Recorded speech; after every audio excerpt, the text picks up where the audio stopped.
hay-adda duulista rayidka Soomaaliya shalay iyo maantaba hawada Soomaaliya waxa ay ka celisay laba diyaaradood. Maxaa ka soo kordhay xogtii ugu dambeysay ayaan rabaa inaan halkan kugula wadaago iyo wararka dheeraadka ah ee soo baxaya iyo warka ka soo baxay hay-adda duulista rayidka Soomaaliya. Nala sii shoog muuqaalkan sii sheergaray la wadaag saaxiibada Facebook kugu helinaya. Muuqaalka oo dhammaystirana qaybta YouTube-ka ama linkiga raac ee halkaasi ka daawo channelkana subscribe saar muuqaalkana noo sheergaray. Aan ku bilaabo maalinimadii shalay ahayd hawada Soomaaliya waxaa laga celiyay diyaarad ka mid ah kuwa Ethiopian Airlines taas oo ku socotay Hargeysa. Xogtii ugu dambeysay ayaan rabaa inaan halkan kugula wadaago iyo diyaaradda maanta la celiyay kana diiwaan gashay dalka Thailand. Muuqaalkan sheergaray la wadaag saaxiibada Facebook kugu helinaya. Diyaaradda shalay la celiyay waxa ay ahayd diyaaradaha Ethiopian Airlines isla markaana Addis Ababa ay ka soo duushay waxa ayna ku socotay Hargeysa. Sida caadiga ahba hawada Soomaaliya waxaa laga maamulaa magaalada Muqdisho oo hay-adda duulista rayidka Soomaaliya ayaa gacanta ku haysa amaba maamusha oo Soomaaliya ayaa xor u ah hawadeeda inay maamulato.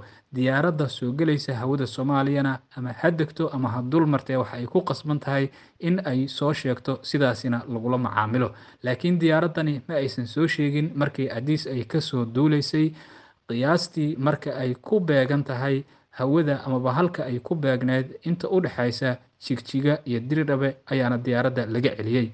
Laakiin waxaa la sheegay in raadiyaha aadan cadde yaalla oo Civil Aviation-ka Soomaaliya lagala hadlay ayna iska dhagatirtay.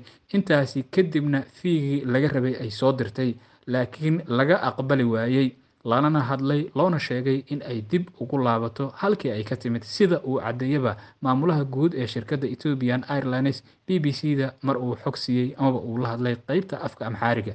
Intaasi marka aynu ka gudubno Soomaaliya awood noocee ah ay u leedahay hawadeeda in diyaarad ay ka celiso habka ay u celinaysana waa noocee ma hab military ah mase waa hab kale. Haddaba ma ahan hab military laakiin diyaaradda waxa celinaya waa qaanuun caalami ah oo Civil Aviation-ka guud ahaan dunida u yaala cidda ka diiwaan gashan qabanaya. Soomaaliya haddii diyaaraddaasi ay ku soo xadgudubto amaba ay ka dhaga adeegto digniinta la siiyay dacwad ayaa laga gudbinayaa yaallo amaba sharciga ayaana lala tiigsanayaa. Waxaana dhici kartaba in wadamo kale laga mamnuuco oo ay shirkadda Ethiopian Airlines ka diiwaan gashan tahay. Haddaba ma jirto sabab keeni karta in arrintaasi loo macneeyo si kale amaba arrimo siyaasadeed dhan kalena loo raro shacabkana lagu jahawareeriyo. Shirkadda Ethiopian Airlines waxa ay ka degtaa 3 garoon oo ah garoonka aadan cadde Muqdisho, garoonka Hargeysa Cigaal iyo sidoo kale magaalada Garowe ay ka degtaa si maalinle ah. Duulimaadyadeedu waa kuwo si caadiga sharciga ayay soo maraan sidii caadada ahayd. Laakiin ilaa iyo hadda lama oga sababta kaliftay in ay soo sheegi weyso diyaaraddaasi xilligaasi hawada Soomaaliya ay isticmaalaysay waa arrin kale iyadana.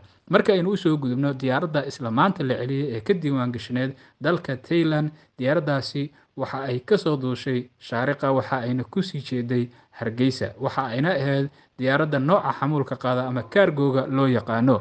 Taawarka Muqdisho amaba aadan cadde ayaa lagala hadlay oo Civil Aviation-ka Soomaaliya ayaa la hadlay waxaana loo sheegay in ay cadeyso cargo-ga ay sido nooca uu yahay. Waa ay cadeeysay kadibna laabo ayaa la yiri ama kala wareeg.